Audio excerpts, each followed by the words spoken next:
안녕하세요. 저는 매일 바쁘게 일하며 살아가는 40대 초반 여자입니다. 어디선가 인연이 아닌 것에 온 마음을 다해도 돌아오는 건 없으니 쉽게 인연을 맺지 말라는 글을 본 적이 있어요. 인연을 맺는 것이 이토록 신중해야 할 일인지 깨닫지 못했던 예전의 제 모습이 떠올라 사연을 보내봅니다. 제 학창 시절은 비교적 평범했어요. 열심히 공부해서 수도권에 있는 4년제 대학을 나왔는데요. 대학에 입학해서는 성적이 그닥 좋지 않았고 졸업해서도 친구들 따라 취업 준비를 했지만 대기업은 꿈도 못 꾸는 상황이었죠. 그래도 1년이 넘는 취준생 생활에 지쳤던 저는 그나마 가치 있는 중소기업에 빨리 취직해버렸습니다. 그곳에서 저보다 6개월 정도 먼저 들어온 남편을 만나게 되었는데요. 제가 들어온 날부터 사수를 자청해서 일을 가르쳐 주려고 하더라고요. 나이도 3살 많고 이것저것 챙겨주고 알려주는 모습이 듬직해 보였죠. 제가 연애 경험이 많지 않아서 그런지 회식 자리에서 흑기사를 자청해서 술도 대신 마셔주고 살짝 스킨십도 하는데 가슴이 너무 떨리더라고요. 그렇게 남편과 저는 자연스럽게 비밀 사내 연애를 시작하게 되었죠. 연애 초반엔 사무실에서 몰래 사인도 보내고 동료들 몰래 손깍지를 끼는 소소한 행동들이 참 스릴 있더군요. 회사 사람들이 알아챌까 조마조마하면서도 밖에서 몰래 데이트하면서 뜨거운 연애를 지속했답니다. 정말 그땐 남편한테 푹 빠져 있었던 것 같아요. 그런데 남편에게도 한 가지 단점이 있었어요. 남편은 지금 다니는 회사가 너무 작아서 큰 회사로 이직해야겠다는 소리를 입버릇처럼 하곤 했어요. 물고기는 큰 물에서 놀아야 되고 나중에 큰 비즈니스를 할 건데 인맥 넓히는데도 큰 회사가 낫다고요.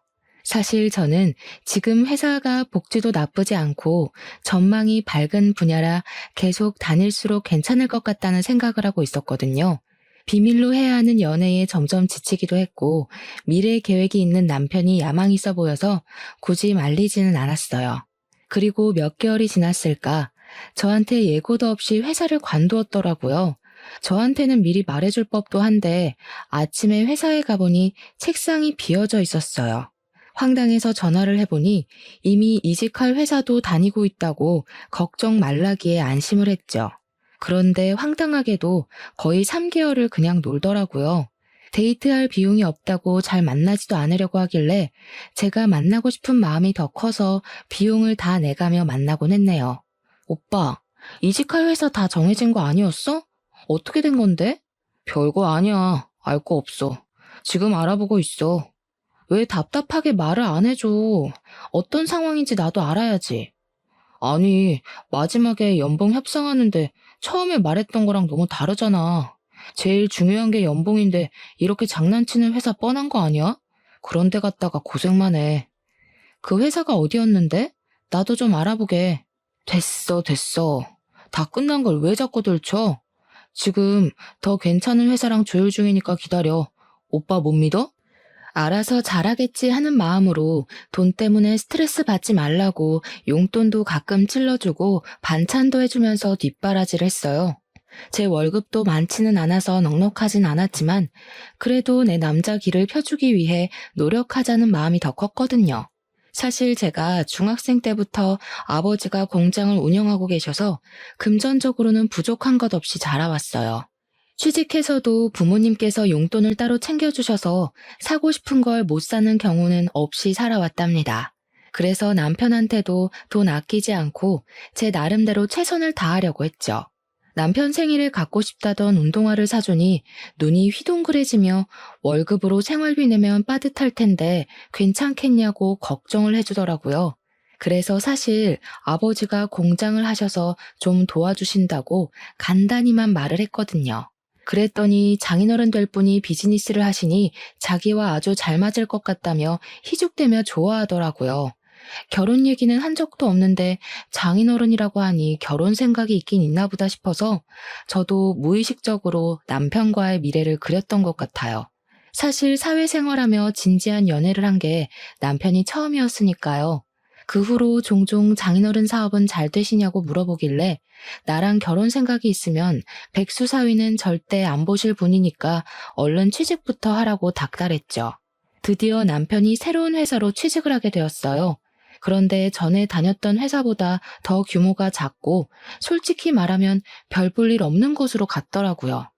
실망한 제 표정을 봤는지 오히려 큰 소리를 치는 거 있죠. 내가 그 회사 상무랑 인연이 있어. 그래서 전 회사보다 훨씬 좋은 조건을 제시해 주셔서 가기로 한 거야. 너는 아무 걱정 말고 나만 믿고 있으면 돼. 남편이 이제 취직도 했으니 슬슬 결혼 준비를 하자고 하더라고요. 저는 먼저 프로포즈나 제대로 하라고 못 박았습니다. 어떻게 하려나 은근히 기다리고 있었는데 어느 날 너무 티나게 프로포즈 분위기의 레스토랑으로 데려가더라고요. 로맨틱한 저녁을 먹으면서 꽃다발과 프로포즈 반지도 받고 남편이 떨리는 목소리로 결혼하자는 말을 하는 걸 들으니 이 사람이 진심으로 나를 사랑하는구나 싶었어요. 이날은 세상에서 가장 행복한 여자가 된 것 같은 기분이 들었답니다. 그렇게 결혼을 하기로 하고 먼저 제 부모님을 뵈러 간 날이었어요. 예비 사위가 온다고 엄마가 한상 부러지게 차려두셨더라고요. 평소에도 어른들에게 넉살 좋게 대해서 그런지 부모님이 남편의 호탕한 모습을 꽤 마음에 들어 하셨어요. 식사 후에 아버지와는 진지하게 사업 얘기도 하고 아버지 공장에 대해서도 물어보고 하더라고요. 부모님은 자신감 있는 모습이 마음에 든다며 결혼하고 싶으면 하라고 허락해 주셨어요. 그 다음 주엔 시부모님 댁을 처음 찾아갔는데 얼마나 긴장을 했는지요. 식사는 따로 하지 않고 간단하게 다가만 먹으며 얘기를 나눴는데요. 남편 온다고 이틀 전부터 음식을 준비했던 엄마가 떠올라 마음이 썩 좋지는 않더라고요. 불편한 분위기에서 밥 먹는 것보단 간단하게 뵙는 것도 좋다고 애써 마음을 다독였어요. 수도권에 있는 아파트에서 두 분이 사시는데 시아버지는 은퇴하고 소일거리로 경비 일을 하고 계시고 시모는 요양보호사 자격증까지 땄다가 너무 힘들어서 관두셨다고 하더라고요. 우리는 노후 준비 다 해놨으니까 우리 걱정은 말고 너희나 잘 살면 된다. 그래도 아들 효도는 받으셔야지. 나만 믿어, 엄마. 우리 아들이야 세상 믿음직하지. 그런데 새아기 아버님이 사업을 하신다며? 네, 그냥 공장을 작게 하고 계세요. 아들한테 듣기로는 작은 정도가 아니던데. 우리 아들도 사업에 관심이 많아. 앞으로 아버님이 많이 도와주셨으면 좋겠네. 이런 말 듣는 게 좀 껄끄럽긴 했지만 어른이 하는 말씀이라 그냥 웃어 넘겼어요. 그런데 양가 상견례까지 마치고 결혼식까지 순조롭게 흘러갔습니다. 결혼 준비할 때 시모와 마찰이 있지 않을까 걱정스러웠는데 하고 싶은 대로 하라고 그냥 두시더라고요. 하지만 결혼은 현실이라고 경제적인 문제에서 마찰이 일어나긴 했죠. 남편과 서로 재산 공개를 제대로 하지 않았는데 막상 갖고 있는 돈을 보니 실망스러웠어요. 회사 생활을 한 거에 비해서 모은 돈이 많지 않더라고요. 저도 많이 모으지는 못했지만 부모님께서 도와주신다고 하신 상태였고요. 시댁은 우리 쪽이 더 여유가 있으니 반반 결혼으로 진행하는 게 어떠냐고 하시더라고요. 저는 부모님이 어떻게 받아들이실지 고민하다가 힘들게 말씀드렸는데 아버지께선 아직 젊으니 그럴 수 있다며 자신이 그냥 지불해줄 수도 있지만 사돈의 말처럼 반씩 부담하자고 하셨죠.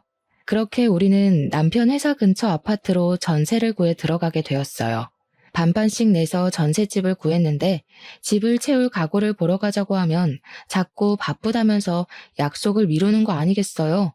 결국 이사날은 다가오고 들어가서 살긴 해야 하니까 제가 비싼 가전과 가구 대부분을 채워 넣었어요. 관심도 없다가 내가 냉장고 배송되었다고 하면 쪼르르 달려와서 호들갑 떨면서 좋아하는데 얄밉기도 했죠.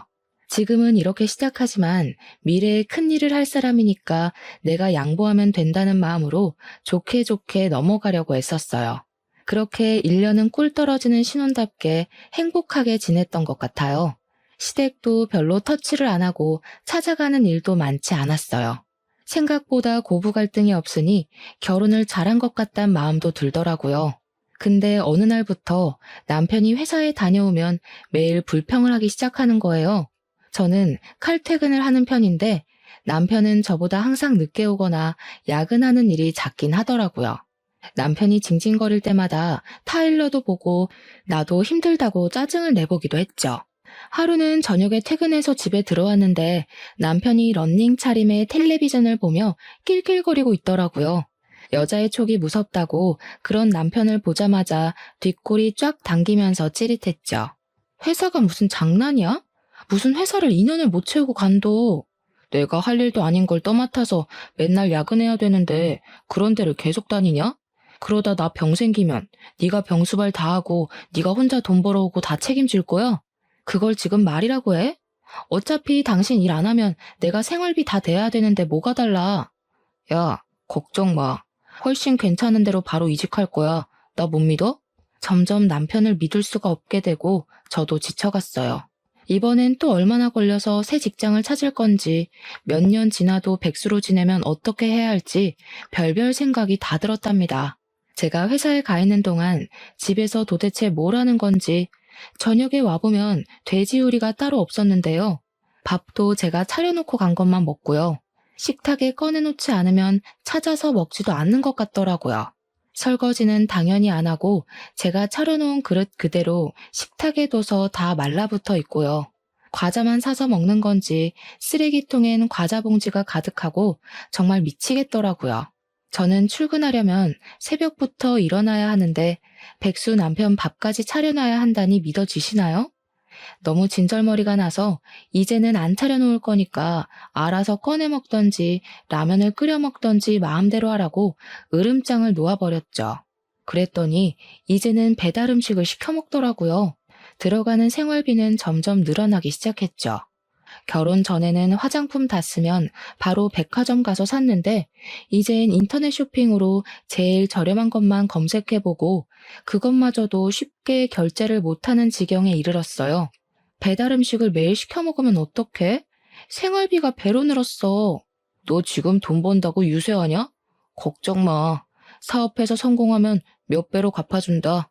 도대체 번다는 그 돈을 언제 벌 건데? 사업은 언제 할 건데? 생활비 쪼들려 죽겠다고. 돈을 모아야 사업을 할 거 아니야. 가뜩이나 일 안 되는데 자꾸 옆에서 쪼아댈래? 너 아버님한테 용돈 많이 받잖아. 왜 돈 없는 척하고 그래? 뭐라고? 당신 지금 우리 아빠 믿고 이러고 있는 거야? 나 돈 진짜 없어. 화장품도 하나 제대로 못 산다고. 화장품 비싼 거 좀 사서 바르지 마. 그런다고 호박이 수박되냐? 그렇게 매일이 전쟁이었어요. 어느 순간부터는 제가 퇴근하면 방에서 나오지도 않더라고요. 저도 굳이 마주치고 싶지 않아서 서로 말 안 하고 사는 시간만 늘어났죠. 양가 부모님이 걱정하실까봐 말하지 못했는데 다 털어놓아 버릴까 싶은 마음도 들었어요. 다행히도 몇 개월이 지나 취직을 하긴 했어요. 점점 회사를 낮춰가는 게 뻔히 보였지만 그래도 백수로 지내는 것보단 나으니까 일단 축하한다고 길을 살려줬죠. 이번에는 아주 첫날부터 불평불만이 대단하더라고요. 전철에서 왕복 2시간을 견디는 게 너무 시간 낭비라나요? 저는 전셋집 얻은 처음부터 회사까지 왕복 2시간이 넘었는데 말이에요. 무조건 6개월만 버티라고 타일러도 보고 관두지만 말라고 사정까지 해봤네요. 매일매일 퇴근하고 문 열면 남편이 있을까봐 조마조마한 심정을 누가 알까요?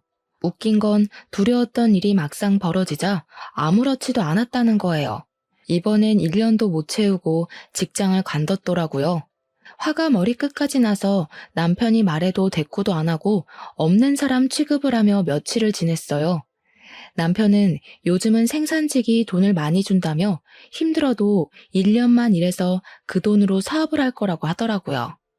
일이 금방 구해졌는지 바로 다음 날부터 공장으로 출근을 했답니다. 저는 얼마나 견딜지 두고 보잔 마음뿐이었죠. 몇 개월 동안은 열심히 다니더라고요. 통장에 찍히는 월급을 자랑스럽게 보여주는데 많이 벌긴 하더라고요. 이대로만 하면 금방 돈 모은다고 얼마나 기세등등 하던지요.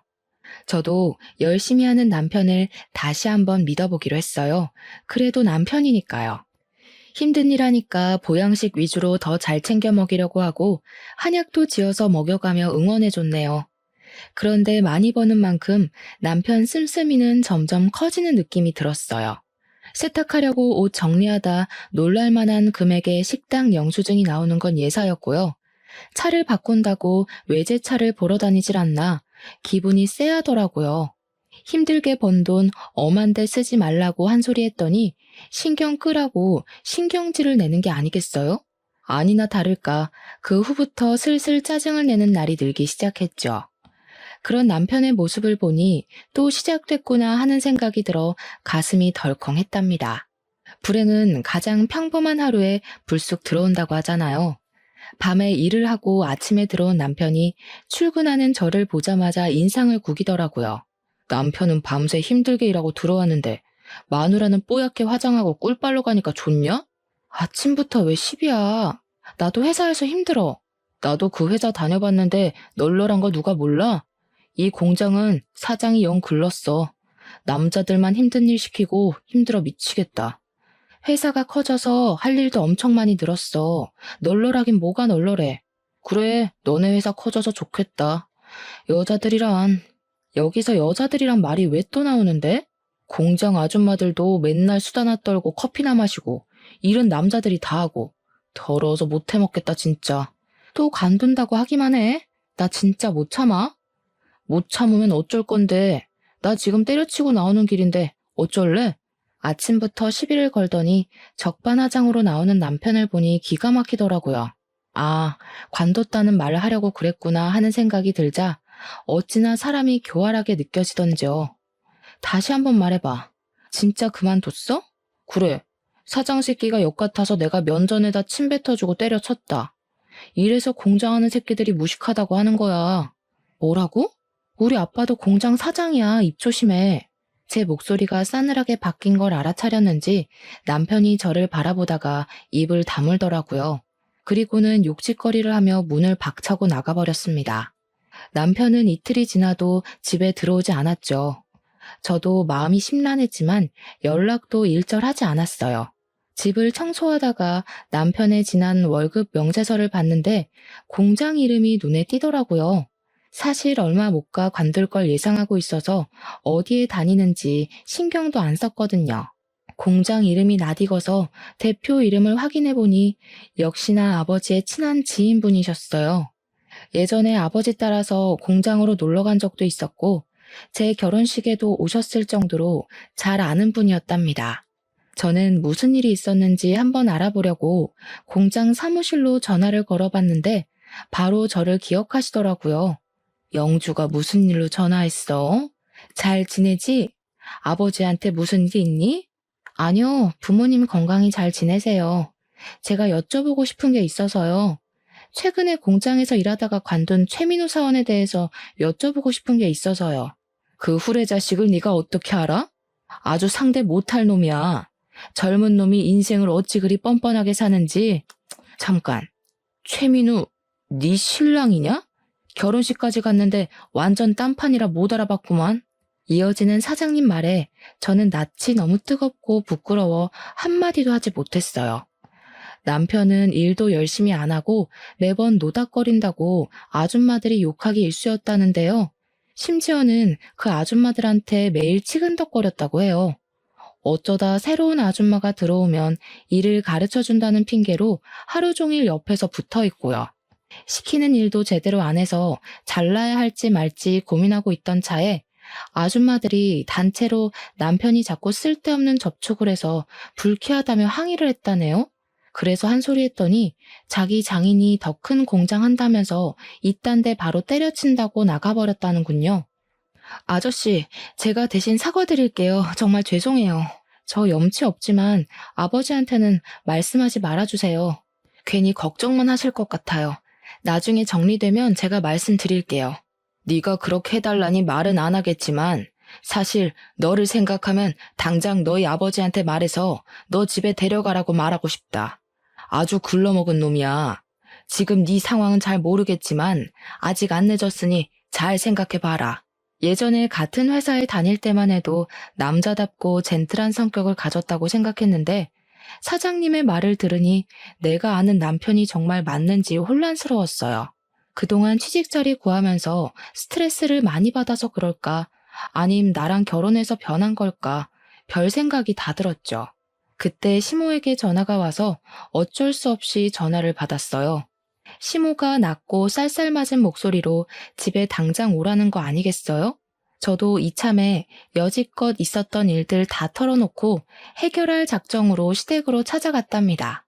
시댁 현관문을 열고 들어가니 시모는 팔짱을 끼고 저를 쏘아보고 있고 남편이 소파에 대자로 누워 핸드폰을 보며 희죽대고 있더라고요. 남편이 저를 흘끗 보더니 등을 휙 돌리는데 얼마나 기가 차던지요.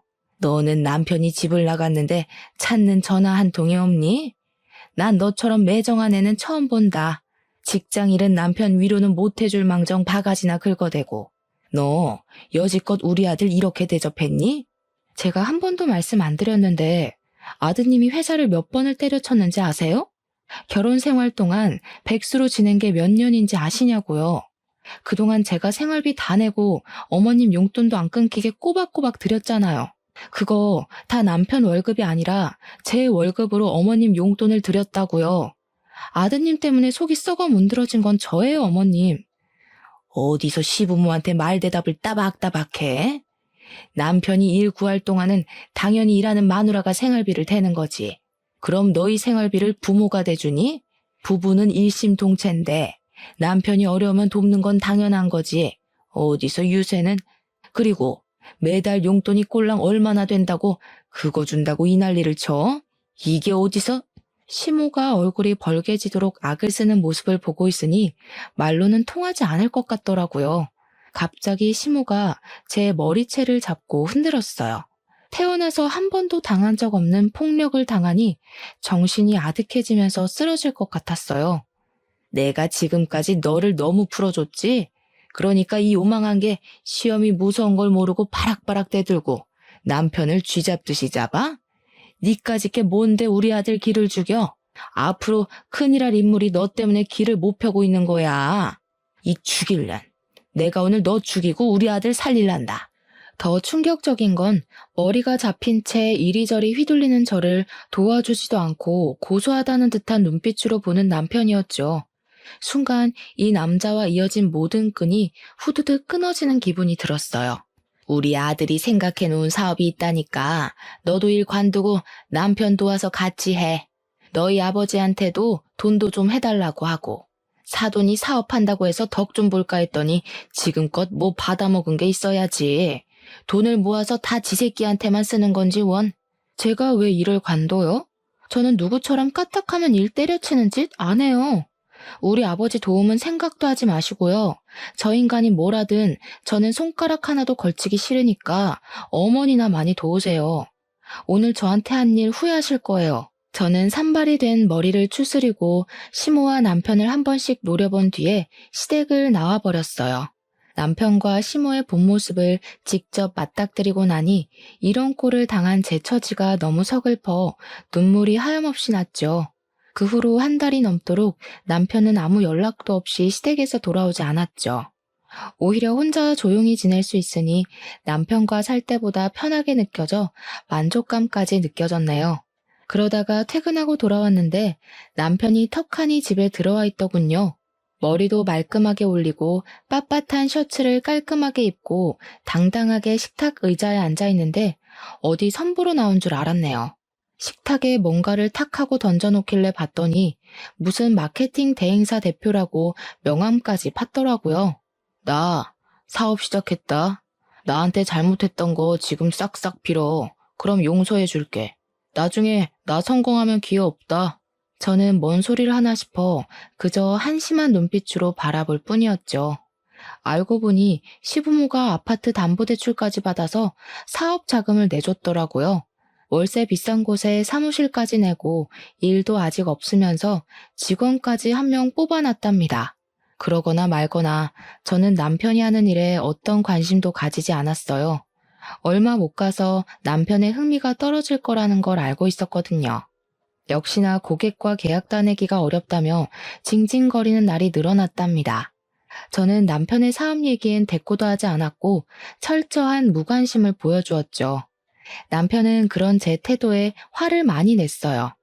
너는 남편이 힘들다는데 어떻게 관심이 이렇게 없냐? 내가 잘 돼야 너도 사모님 소리 듣고 떵떵거리며 살 거 아냐. 이러고도 우리가 부부야? 부부는 힘들 때 서로 돕는 거지. 난 사업의 사자도 모르는데 무슨 수로 도와? 당신이 잘할 수 있다며. 열심히 해봐. 어느 순간부터는 시어머니도 하루가 멀다 하고 전화를 했답니다. 저한테 어떻게 했는지도 다 잊어버린 건지 그렇게 뻔뻔하게 나올 수 있는 걸까요? 너는 남편 사업이 힘든데 같이 해서 일으킬 생각을 해야지. 도대체 뭐 하는 애니? 사무실 좀 가서 들여다보고 좀 해라. 돈이 얼마가 들어갔는데 망하면 큰일 난다. 사는 집을 담보로 돈을 끌어다 줬으니 망할까봐 무척 애가 타는 모양이었어요. 제가 연락도 차단해버리니 아예 남편과 시모가 집에도 같이 오더군요. 시모는 전과 다르게 사근사근한 목소리로 말을 걸었지만 전 대꾸도 하지 않았죠. 그랬더니 매일 제가 퇴근하는 시간에 맞춰서 저녁까지 차려두고 기다리더라고요. 예, 너 먹으라고 갈비찜 좀 해왔다. 푹푹 먹어. 일하는 게 힘든지 점점 말라가는 것 같니? 오늘은 구수한 청국장 좀 끓여봤다. 너 이거 좋아하지? 많이 먹어라. 남편이 집까지 와서 일을 하는 모습을 보여주니까 진정성 있게 보이기도 했어요. 사업이 어떻게 돌아가나 한번 들여다볼까 싶어지더라고요. 그래서 큰맘 먹고 남편 사무실을 처음 찾아가 봤죠. 인테리어도 깔끔하게 잘 해놔서 나름 전문적인 느낌도 들고 잘해보면 괜찮을 것 같았답니다. 제가 사실 회사에서 마케팅 영업을 담당하고 있어서 남편 사업 분야에 대해 꽤 알고 있긴 했어요. 재정 상태부터 쭉 살펴보니 허점도 많고 해결해야 할 부분도 눈에 많이 띄었어요. 남편한테 지나가는 말로 대충 설명해줘도 알아듣지도 못하기에 결국 제가 나서서 하나씩 고쳐주기 시작했죠. 놀랍게도 제가 손댄 지 얼마 되지 않아서 수익이 조금씩 나기 시작했답니다. 지켜보던 남편도 역시 회사에서 배운 게 많다며 치켜 세워주고 소식을 들은 시부모도 우리 며느리가 최고라며 비싼 소고기까지 결혼하고 처음 사주더라고요. 사업이 쑥쑥 커가는 게 눈에 보이니까 저도 잘하고 싶은 욕심이 생겼죠. 아버지가 모임에서 아는 대표님들이 많은 걸 알았기 때문에 부탁을 좀 해서 계약도 많이 따낼 수 있었어요. 적자였던 사업의 규모가 순식간에 커지기 시작했고 제가 할 일은 점점 늘어갔어요. 저는 회사에서 퇴근하면 쉬지도 못하고 남편 사무실로 가서 일을 해야 했어요. 남편은 고객 관리를 한다면서 밖으로 나가 있는 날이 많았고 정작 모든 일은 제 몫이었답니다. 사업이 커질수록 남편은 달라져만 갔어요. 아침에 출근할 때 보면 보지도 못한 명품 셔츠를 턱 걸치고 있고 비즈니스를 하려면 비싼 시계를 사야 한다는 둥 외모 치장에 열중을 했죠. 저는 일에 치여서 옷을 챙겨 입을 정신도 없는데 말이에요. 언제부터인가 숟가락 들 힘도 없이 몸에 힘이 쭉 빠지고 피곤한 날들이 계속되었어요. 새벽에 출근해서 밤 11시에 집에 오는 생활을 계속하다 보니 몸에 한계가 왔다는 걸 느낄 수 있었는데요. 남편에게 몸이 아프다고 말해도 무슨 약속이 그렇게 많은지 아침마다 뛰어나가기 바빴죠. 시모에게도 힘들어서 몸살 날 것 같다고 말해봤는데 이참에 회사 때려치고 남편 일이나 도우라지 뭐예요? 그러던 어느 날 출근 준비를 하는데 밑에서 뭐가 후두둑 떨어지기 시작했어요.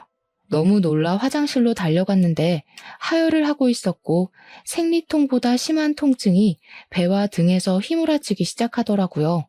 너무 아파서 정신을 잃을 정도였죠. 혼자 식은땀을 뻘뻘 흘리며 배를 움켜잡고 있다가 목소리를 짜내어 남편을 불렀어요. 이미 나가버렸는지 아무 기척도 없었답니다. 저는 방으로 기어나와서 엄마에게 간신히 전화를 걸었어요. 저의 죽어가는 목소리를 듣자마자 엄마가 한달음에 달려오셨죠. 엄마는 얼굴이 하얘져 쓰러져 있는 저를 산부인과로 데려가셨어요. 저는 임신 4주에 들어선 몸이었지만 이미 계류 유산을 했다는 것이었죠. 일을 하느라 아기와 내 몸을 돌보지도 않았다는 사실에 너무 괴로워 눈물만 흘렀어요. 흐려진 눈에 남편과의 일들을 말할 수 없어 오랫동안 연락을 못 드렸던 엄마의 얼굴이 들어왔어요. 예전보다 많이 늙어버린 엄마가 저와 함께 울고 계셨죠. 엄마의 부축을 받으며 집에 돌아온 후에도 나 때문에 아기가 가버린 것 같아 하염없이 눈물만 흘렀어요. 아무것도 먹고 싶지 않았지만 억지로 엄마가 떠먹여주는 미역국을 받아 먹었죠. 아침에 엄마와 통화를 했던 남편은 늦은 오후가 되어서야 집에 들어오더군요. 며칠 푹 쉬어. 아기는 또 가지면 되지. 너무 울지 말고. 근데 보통 엄마들은 본능적으로 알지 않나? 몸 좀 잘 보살피지. 에휴, 어떻게 저런 말을 할 수 있는지 기가 막혔어요. 아프다고 말할 때는 듣는 척도 안 하더니 말이에요.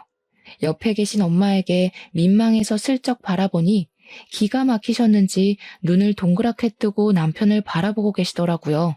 더 황당한 건 매일같이 전화해서 오늘은 사업이 어땠냐고 물어보던 시모가 유산 후엔 전화 한 통도 하지 않았다는 거였죠. 남편도 제가 집에서 몸을 추스리는 동안 고객과 약속이 있다며 아침 일찍 나가기만 바빴어요.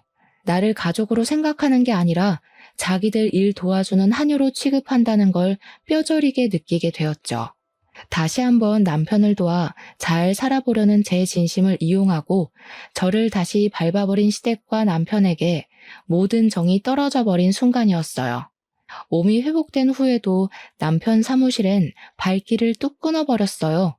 아니나 다를까 남편이 옆에 와서 앓는 소리를 했지만 더 이상 기대도 실망도 하지 않기로 한 저에겐 통하지 않았죠. 시모의 전화도 받지 않자 그제야 몸은 괜찮냐며 메시지를 매일 남기는데 정말 지긋지긋하더라고요. 어느 날은 주말에 집에서 쉬고 있는데 남편이 갑자기 저를 일으켜 세우는 거예요. 우리 여행 간 지도 참 오래됐다. 그치? 당신 기분도 별론데 오늘 내가 제대로 대접할게. 가자. 남편은 뭐 하는 거냐고 소리를 치는 저를 거의 강제로 끌고 밖으로 나와 차에 태웠어요. 차를 둘러보니 시부모가 웃으며 앉아있는데 당했구나 싶어 소름이 끼치는 거 있죠? 사람을 강제로 끌고 가면서 뭐가 좋은지 호호하하 웃으며 말을 거는데 진짜 미쳤나 싶더라고요. 도착한 곳은 강원도에 있는 펜션이었어요. 날씨가 참 좋네. 오늘 우리 신선한 공기도 마셔가며 푹 쉬다 가자, 아가야. 내가 당신 옷부터 시작해서 바베큐 할 것까지 싹 준비해왔으니까 당신은 즐기기만 하면 돼. 알았지? 자, 들어가자. 세 사람과 마주치기 싫어서 방에만 있으니까 남편이 저녁 차려놨다며 또 사람을 질질 끌고 가더라고요. 개걸스럽게 삼겹살을 먹는 얼굴들을 보기도 싫어서 깨작거리고만 있었어요. 그때 전화가 울려서 받았더니 엄마의 흐느끼는 소리가 들렸어요. 너 걱정할까봐 말을 안 하고 있었는데 사실 아빠 공장이 많이 힘들었어. 근데 오늘 부도 처리가 났어. 이제 어떡하니? 저는 눈앞이 깜깜해져 아무 말도 하지 못했어요. 벌떡 일어나서 남편 옷을 잡아 끌었죠. 지금 당장 우리 집에 가야 돼. 빨리 일어나. 아빠 회사가 부도가 났대. 그동안 남편과 시모한테 휘둘리느라 정작 우리 부모님에겐 신경도 못 썼다는 사실에 너무 화가 나서 뜨거운 눈물이 흘렀어요. 여기 강원도야. 이미 터진 일을 뭐 어떡하라고. 지금 가나 내일 아침에 가나 뭐가 달라져. 너 먼저 내일 아침에 출발해 그럼. 저는 주체할 수 없이 서러움이 북받쳐서 꺽꺽대며 울기 시작했죠. 시부는 큰 헛기침을 하며 펜션 안으로 들어가 버렸고 시모가 저에게 다가와 어깨를 감싸주었어요. 예, 이럴 때일수록 네가 정신을 차려야지. 그만 울고 자자. 나랑 저쪽으로 가서 심호흡하면서 진정하자. 저는 어린아이처럼 울면서 시모 손에 이끌려서 펜션 뒷마당으로 걸어갔죠. 그런데 갑자기 시모가 저를 세게 밀쳐버리는 것 아니겠어요? 저는 중심을 잃고 땅바닥에서 대굴대굴 굴러버렸어요. 몸이 멈춘 뒤에 너무 놀라서 심으로 올려다보니 표독스러운 눈빛이 저를 노려보고 있었죠. 너 당장 우리 아들이랑 이혼해. 이제야 사업 시작해서 기 좀 펴고 있는 애한테 무슨 짐을 지게 하려고? 도움 좀 받을랬더니 그새를 못 참고 홀랑 망해버려? 재수 없어서야 아주. 어머니가 사람이에요? 어떻게 그런 말을 하세요? 지금껏 제가 어떻게 했는데. 나이 드셨으면 마음 좀 곱게 쓰세요. 네가 뭘 했는데? 몸 하나 간수 못해서 애까지 잃어버린 게 어디서 잘했다고 말대답이야. 너는 처음부터 맘에 안 들었어. 아들이 좋다니까 참고 넘어간 거지. 우리 아들 인생 막지 말고 당장 떨어져. 저도 인간 같지도 않은 당신들하고 다시는 엮일 마음 없어요. 그 못돼 처먹고 인간 같지도 않은 아들 끼고 한번 잘 살아보세요. 저는 그 길로 핸드폰만 챙겨서 펜션을 나와버렸죠. 택시가 올 때까지 어두운 산길을 휘청거리며 걸어가는데 흘러나오는 눈물은 참을 수가 없더라고요. 그렇게 저는 바로 합의 이혼을 했어요. 남편도 기다렸다는 듯이 바로 도장을 찍더라고요. 마지막으로 법원에서 만났을 때 몸에서 언뜻 여자 향수 냄새까지 풍기길래 사업한다고 바쁘게 나다닐 동안 무슨 짓을 하고 다녔는지 직감적으로 알 수 있었죠. 이미 다 끝난 마당에 다시는 말도 섞고 싶지 않아 그냥 보내줘 버렸죠. 그 후로 저는 부모님과 함께 살며 아주 바쁜 시간을 보냈답니다. 공장의 채무 문제를 비롯한 수습을 도맡아 하고 시댁과 쇠약해지신 부모님을 다시 기운 차리게 하려고 많은 노력을 했어요. 감사하게도 부모님도 많이 안정되시고 저도 가장에서 진급해서 다시 평범하고도 평화로운 일상을 살아갈 수 있게 되었답니다. 그러다가 우리 가족의 생활을 확 바꿀 만한 일이 생기게 되었어요. 어느 날 어떤 남자가 부모님과 함께 집에서 차를 마시고 있더라고요. 얼마 전에 아버지가 밤늦게 길에서 뺑소니 당한 것 같은 할아버지를 구해서 병원까지 모시고 간 일이 있었거든요. 그 할아버지의 아드님인데 생명의 은인이라며 살해를 하고 싶다고 계속 아버지에게 연락을 하셨다네요. 아버지는 그럴 일은 아니라며 계속 거절을 하셔서 집까지 찾아왔던 거였죠. 신기하게도 두 집안은 매년마다 자주 만나면서 점점 친해지게 되었어요. 사고를 당했던 분도 건강하게 퇴원하셔서 아버지와 자주 만나서 산행도 하시는 것 같더라고요. 그러다 보니 저보다 4살 많았던 아드님과 저도 반말을 할 정도로 급격하게 가까워졌고 서로 호감이 생겨나게 되었죠. 전 남편 때문에 남자라면 지긋지긋했었는데 다정하고 책임감이 남다른 그의 모습에 더욱 끌렸던 것 같아요. 둘 다 한 번의 이혼의 아픔이 있어서 현 남친의 고백을 받았을 땐 망설이기도 했지만 다시 용기를 내어 시작해보기로 했죠. 어느 날 남자친구의 아버님께서 잘 아는 종합병원 1층에 카페가 계약이 끝났는데 우리 가족이 한번 해보면 어떻겠냐고 제안을 해주셨어요. 아버지가 힘든 상황이라는 걸 아시고 도움을 주고 싶은 건 알 수 있었지만 너무 과분해서 거절하기로 했죠. 하지만 아버님도 생명의 은인인데 아무것도 안 하면 너무 서운하다며 물러서지 않으셨답니다.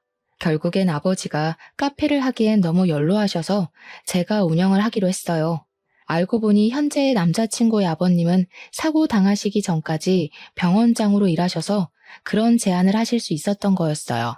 카페의 규모와 수익이 생각보다 어마어마해서 오랫동안 다녔던 회사를 관두고 이쪽으로 전념할 수밖에 없겠더라고요. 동료들과도 섭섭하게 작별했는데 그때 전 남편에 대한 새로운 사실도 알게 되었죠. 사실 흠이 될까 싶어 이혼했단 얘기를 딱히 하지 않았는데 퇴사하면서 다 털어놨었거든요.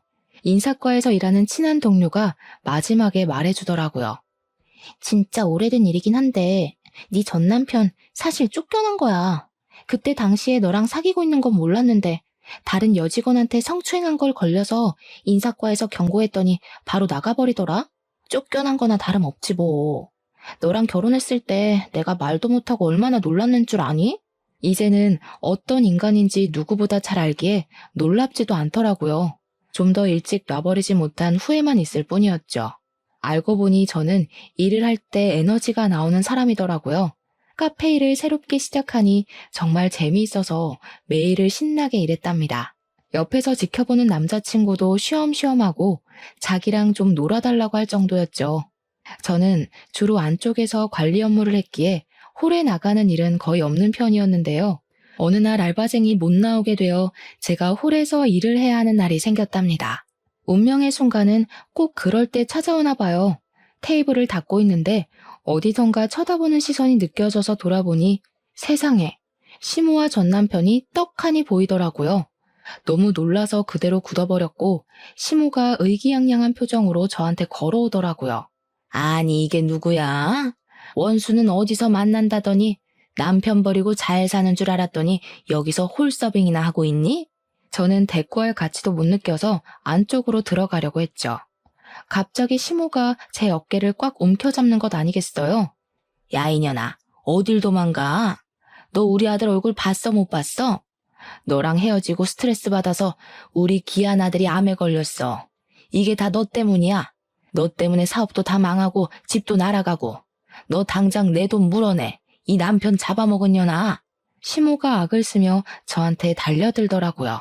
병원의 사람들이 다 저를 쳐다보며 수군대는 것 같았죠. 시모가 또 내 머리채를 잡으려고 손을 뻗더군요. 그래서 냉큼 시모의 뒷다리를 걸어 넘어뜨려 버렸습니다. 땅바닥에 내팽겨친 시모가 얼굴이 벌개져서 나를 잡으려고 악을 썼죠. 저는 너무 화가 나서 설거지하는 양동이에 얼음을 잔뜩 담아와서 시모 얼굴에 그대로 던져버렸습니다. 시모가 물에 젖은 생쥐꼴로 벌떡 일어나서 몸을 파르르 떠는 게 가관이더라고요. 이 정신나간 할망구가 남 탓하는 버릇을 아직도 못 고쳤네? 누울 자리 보고 다리를 뻗어야지 어디서 행패야 행패가. 내가 아직도 당신 며느리로 보여요? 당신 아들 암 걸린 게 왜 내 탓이에요? 우리 집 망했다고 이때다 싶어 쫓아낼 땐 언제고 누구한테 돈을 물어내래. 이혼 전에 당신 아들이 바람핀 거 내가 모를 것 같아? 지금 다시 소송 한번 걸어볼까? 제 말을 듣고는 눈에 띄게 야위고 거무칙칙하던 전남편 얼굴이 하얗게 변하더라고요. 그때 전남편 뒤에서 불쑥 한 남자가 나오더니 저에게 걸어왔어요. 저를 보러 온 제 남자친구였죠. 이미 상황을 다 본 것처럼 침착한 얼굴로 제 옆에 서더니 어디론가 전화를 걸어 한참을 통화했어요. 병원에서 이렇게 소란을 피우시면 강제 퇴거 조치를 내릴 수밖에 없습니다. 알아보니 병원비도 꽤 밀리셨던데 오늘까지 완납 못하시면 이 병원에서는 더 이상 치료받으실 수 없을 겁니다. 당신이 뭔데 병원 이용하는 환자한테 나가라 말아야? 정신병자 아니야? 현 남친은 가만히 제 어깨를 감싸 안았어요. 그걸 보던 전 남편의 입술이 덜덜 떨리는 걸 볼 수 있었죠. 뭐야, 당신 남자 생겼어? 나를 두고 어떻게 이럴 수가 있어? 이혼한 지 몇 년이 지났는데 당신이야. 너야말로 정신병자야? 그러는 치는 여자들한테 틈만 나면 치근덕거린 거 내가 모를 것 같아? 당신들 쫓아낼 수 있는 권한 정도는 충분히 있으니까 제 걱정은 마시고요. 지금부터는 저분들하고 말씀하세요. 사실 현 남친은 이 병원에서 일하는 의사였고 아버지가 병원장이었기에 확정된 건 아니지만 거의 차기 병원장으로 낙점된 상태였거든요. 진료 끝나고 비는 시간이 있으면 수시로 제 얼굴을 보러 카페에 오곤 했기에 큰 소리가 들리자 바로 달려왔던 거였어요. 시모와 전 남편이 동시에 뒤를 돌아보자 어느새 경비원들과 업무과 직원들이 서 있더라고요.